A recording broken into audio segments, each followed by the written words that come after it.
ధన్యవాదాలు అధ్యక్ష. ఈరోజు మన ఆంధ్రప్రదేశ్ రాష్ట్ర రాజధాని కోసం మాట్లాడేందుకు నాకు అవకాశం కల్పించినందుకు తెలియజేస్తా ఉన్నాను అధ్యక్ష. ఆంధ్రప్రదేశ్ రాజధాని అమరావతి అనేది యావత్ ఆంధ్రుల చిరకాల వాంఛ అధ్యక్ష. ఉమ్మడి ఆంధ్రప్రదేశ్ రాష్ట్ర విభజన తర్వాత ఒక నిర్దిష్టమైన రాజధాని లేని రాష్ట్రంగా నవ్యాంధ్ర ఉన్నప్పుడు అనుభవజ్ఞులైనటువంటి అప్పటి గౌరవ ముఖ్యమంత్రి నారా చంద్రబాబు నాయుడు గారు అపార అనుభవంతో అమరావతి రాజధానిగా 2014-19 మధ్యకాలంలో ప్రకటించడం జరిగింది అధ్యక్ష. ఇదిలా ఉంటే అప్పటి ప్రతిపక్ష నేత మాజీ ముఖ్యమంత్రి జగన్మోహన్ రెడ్డి గారు రాష్ట్ర రాజధాని అమరావతిని ముక్తకంఠంతో ఏకీభవించారు అధ్యక్ష. అయితే అప్పట్లో రాజధాని అమరావతికి భూసేకరణకు కూడా 30,000 ఎకరాలు ఉంటే బాగుంటుందని, రాజధానికి దగ్గరలోనే ఆయన ఇల్లు కట్టుకున్నానని, తాడేపల్లిలో పార్టీ కార్యాలయం ఉందని అని చెప్పినటువంటి చిలుక పలుకులు మనందరికీ తెలుసు అధ్యక్ష. గొప్ప విచిత్రం ఏమిటంటే 2019-24లో అధికారంలోకి ఆయన వచ్చినప్పటికీ అమరావతి రాజధానిని పక్కన పెట్టి విశాఖపట్నం, కర్నూలు ఇలా 3 రాజధానులు విధానంతో వికేంద్రీకరణ వ్యతిరేకత పూర్తిగా ప్రదర్శించారు అధ్యక్ష. ఒక మాటలో చెప్పాలంటే అమరావతిని అసలు పట్టించుకోకుండా ఒక అనుభవ రాహిత్య పాలన చేశారని చెప్పక తప్పదు అధ్యక్ష.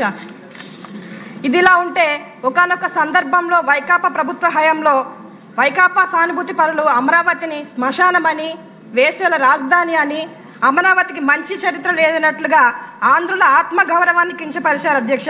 అంటే ఎంత నీచంగా ప్రవర్తించారో ఒకసారి గుర్తించుకోవాలి అధ్యక్ష.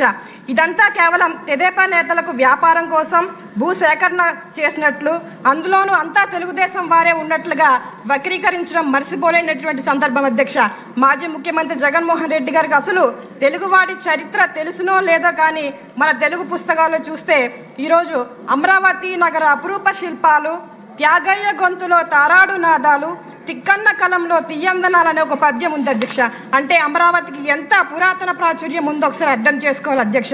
రాష్ట్రాన్ని రావణకాష్టం చేసి అభివృద్ధిని మంటలో కలిపిన రాష్ట్రాన్ని ప్రస్తుత గౌరవ ముఖ్యమంత్రి నారా చంద్రబాబు నాయుడు గారు దూరదృష్టి గల, అనుభవం గల ఆయన మరలా అమరావతిని శాశ్వత స్థిరమైన రాజధానిగా కేంద్రం అనుమతి కోసం తీర్మానం చేయడం ఆంధ్రుల చిరకాల వాంఛ తీరినట్లుగా ఉంది అధ్యక్ష.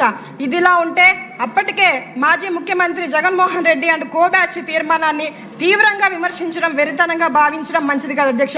మరలా ఇప్పుడు అమరావతి రాజధానికి వ్యతిరేకం కాదని, అందులో అవినీతికి మాత్రమే వ్యతిరేకమని వైకాపా సభ్యుల యొక్క ద్వంద్వ వైఖరిని చూడడం మనం చూస్తున్నాం అధ్యక్ష.